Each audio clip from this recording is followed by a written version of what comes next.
जय हिंद प्यारे दोस्तों। आदित्य बोर्ड क्लासेस में आप सभी का स्वागत है। आज हमारा चैप्टर है धातु और अधातु। जो एक वीडियो पूरा चैप्टर क्लास हो जाएगा, ठीक है। चलिए स्टार्ट करते हैं क्लास को। यह जो चैप्टर है आपके बोर्ड एग्जाम के लिए बहुत ही मोस्ट इम्पोर्टेंट है।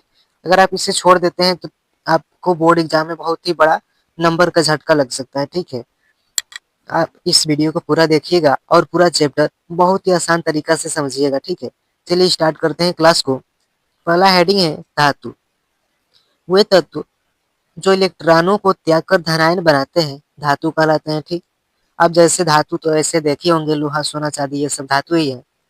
और आपके सिलेबस के अनुसार धातु का भौतिक गुण और धातु का रासायनिक गुण, ये आपके बहुत ही मोस्ट इंपोर्टेंट दोनों टॉपिक है। धातु के भौतिक गुण और धातु के रासायनिक गुण, ठीक। चलिए देखते हैं धातु के भौतिक गुण क्या होते हैं। पहला है धात्विक चमक। इसमें हमारा पहला है धात्विक चमक। धात्विक चमक मुक्त इलेक्ट्रॉनों की उपस्थिति के कारण धातुओं में चमक होता है। आप देखे होंगे कि धातुएं हमेशा चमकती रहती हैं। वो इलेक्ट्रॉनों की जो इलेक्ट्रॉन उसमें उपस्थित होते हैं उसके कारण धातुओं में चमक होता है, ठीक है। फिर दूसरा है विद्युत एवं ऊष्मा चालकता। अधिकांश धातुएं विद्युत तथा ऊष्मा की सुचालक होती हैं क्योंकि इनमें मुक्त इलेक्ट्रॉन उपस्थित होता है। धातुओं में मुक्त इलेक्ट्रॉन उपस्थित होने के कारण ही धातुएं ऊष्मा की चालक होती हैं, ठीक। फिर अगला है हमारा अघातवर्धनीयता। अघातवर्धनीयता क्या होता है कि कुछ धातुएं अघातवर्धनीय होती हैं, अर्थात पीट पीट कर धातु की पतली चादर के रूप में परिवर्तित किया जा सकता है, तो उसे अघातवर्धनीयता कहते हैं। फिर अगला है तन्यता कि कुछ धातुएं तन्य होती हैं, अर्थात जिन्हें खींचकर पतले तारों में परिवर्तित किया जा सकता है, इसे तन्यता कहते हैं। अब एक एग्जाम्पल है कि 1 ग्राम सोना को अगर हम गर्म करके खींचे तो उससे 2 किलोमीटर लंबा महीन तार बनाया जा सकता है, ठीक। इसी प्रक्रिया को हम तन्यता कहते हैं।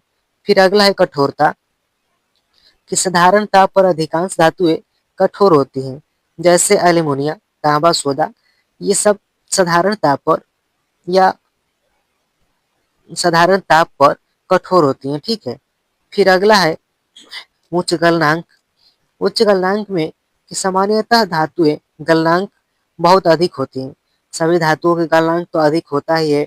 जैसे लोहा का गलनांक है 1535 और कापर का गलनांक है 1083 डिग्री सेल्सियस, ठीक है। फिर अगला है भौतिक गुण में ध्वनि। धातुओं को हथौड़े से पीटने पर ध्वनि उत्पन्न होती है, इसलिए धातुओं को ध्वनिक धातु भी कहते हैं, ठीक है। फिर अगला है धातुओं का रासायनिक गुण। इसमें पहला है धातुओं का ऑक्सीजन से अभिक्रिया। जब धातु जब धातु ऑक्सीजन के साथ अभिक्रिया करता है तो धातु ऑक्साइड बनाता है। इसका एग्जाम्पल है कि जब आयरन धातु ऑक्सीजन के साथ अभिक्रिया करता है तो आयरन ऑक्साइड अर्थात धातु ऑक्साइड बनाता है, ठीक है। Fe2O3 धातु ऑक्साइड बनाता है, ठीक है। फिर अगला है धातुओं का जल से अभिक्रिया। जब धातु जल के साथ अभिक्रिया करता है तो धातु ऑक्साइड ये धातु हाइड्रोक्साइड बनाता है, ठीक है। इसका एग्जाम्पल है कि जब कैल्शियम धातु जल के साथ अभिक्रिया करता है तो कैल्शियम हाइड्रोक्साइड बनाता है। और वहीं पे दूसरा एग्जाम्पल है कि जब एल्युमिनियम जल के साथ अभिक्रिया करता है तो एल्युमिनियम ऑक्साइड बनाता है, ठीक है।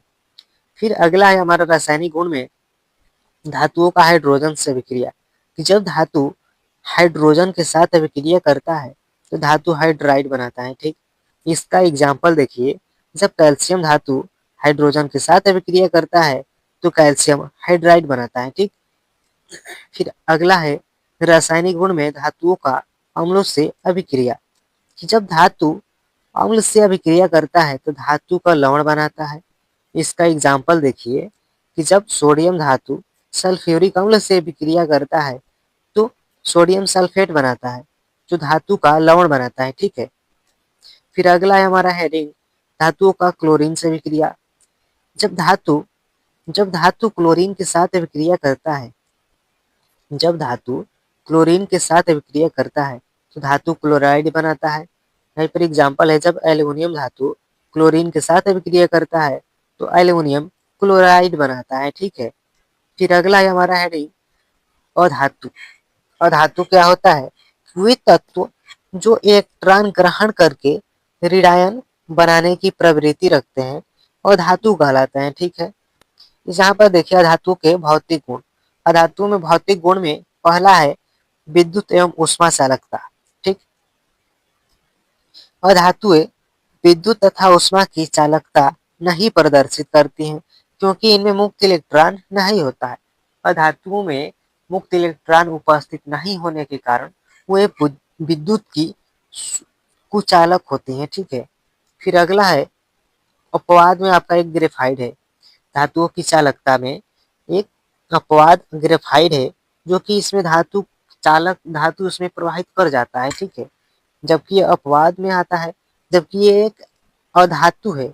ग्रेफाइट अधातु है, फिर भी इसमें विद्युत का चालन होता है, इसलिए अपवाद में आता है। ठीक है, फिर अगला है भंगुरता, कि ठोस अधातुओं को पीटने पर वे टूट जाते हैं, टूट टूट कर टुकड़ों में बिखर जाते हैं, तो उसे हम भंगुरता कहते हैं। ठीक, फिर अगला है कठोरता। अधिकांश ठोस और धातुएं मुलायम होती हैं जबकि कुछ कठोर भी होती हैं। ठीक है, फिर अगला है गलनांक एवं क्वथनांक। और धातुओं के गलनांक एवं क्वथनांक कम होता है, अर्थात निम्न ताप पर भी वाष्पित हो जाते हैं। इसमें भी अपवाद आता है। कार्बन, बोरान और सिलिकॉन, इन सभी का क्वथनांक गलनांक उच्च होता है। ठीक है, फिर अगला है घनत्व। और धातुओं का घनत्व सामान्यतः कम होता है और इसमें भी अपवाद है। हीरा और सोडियम आयोडीन सॉरी हीरा और आयोडीन, इन दोनों का घनत्व अधिक होता है। ठीक है, फिर अगला हमारा हेडिंग है अधातुओं का रासायनिक गुण। उसमें पहला है अधातुओं का ऑक्सीजन से अभिक्रिया। जब अधातु ऑक्सीजन के साथ अभिक्रिया करता है तो अधातु ऑक्साइड बनाता है। ठीक है, और दूसरा है अधातुओं का जल से अभिक्रिया। और अधातु जल के साथ अभिक्रिया नहीं करता है। यह आपसे ऑप्शन टाइप क्वेश्चन में पूछ सकता है कि जब अधातु जल के साथ अभिक्रिया करता है तो उत्पाद के रूप में क्या बनाता है, तो वहां पर ऑप्शन में दिया रहेगा कि रिएक्शन भी नहीं करता है। और धातु जो है जल के साथ रिएक्शन नहीं करता है। ठीक है, फिर अगला है अधातुओं का क्लोरीन से अभिक्रिया, कि जब अधातु क्लोरीन के साथ अभिक्रिया करता है तो अधातु क्लोराइड बनाता है।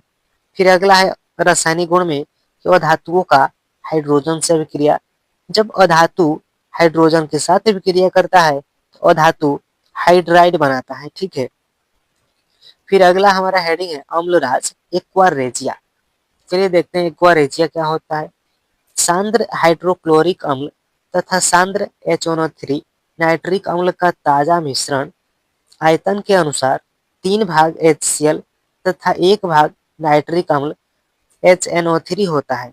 इस मिश्रण को अम्लराज या जिसका उपयोग सोना व प्लेटिनम को गलाने में करते हैं।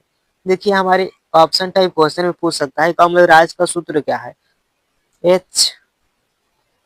HNO3, ये हमारा अम्लराज एक्वारेजिया है। ठीक है, चलिए देखते हैं अगला हमारा टॉपिक है अधातुओं का अभिक्रियाशीलता श्रेणी।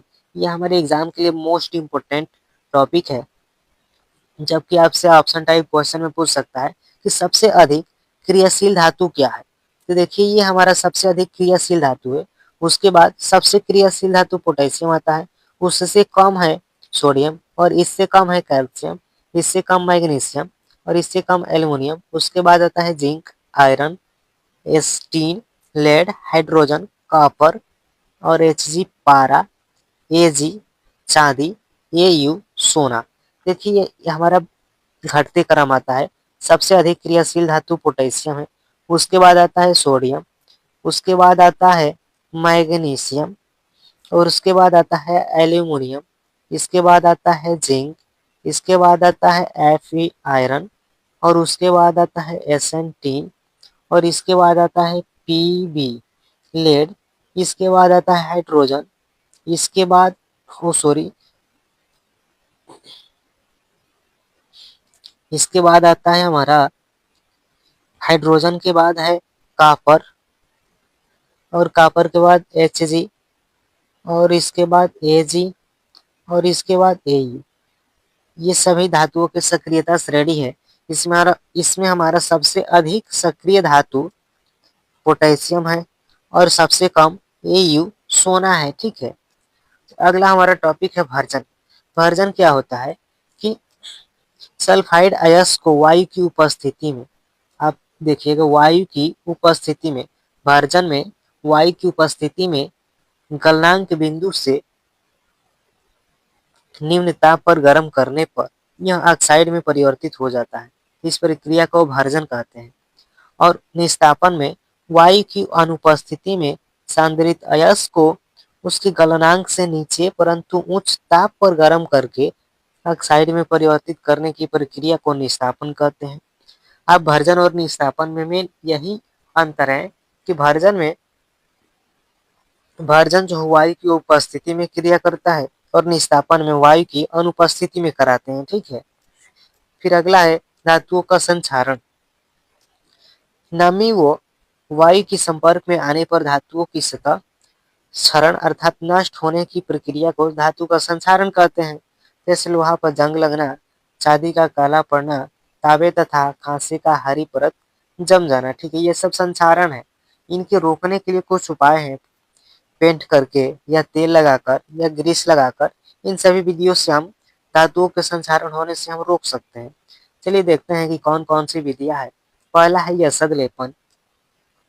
जब हम यसद लेपन में क्या होता है कि लोहे की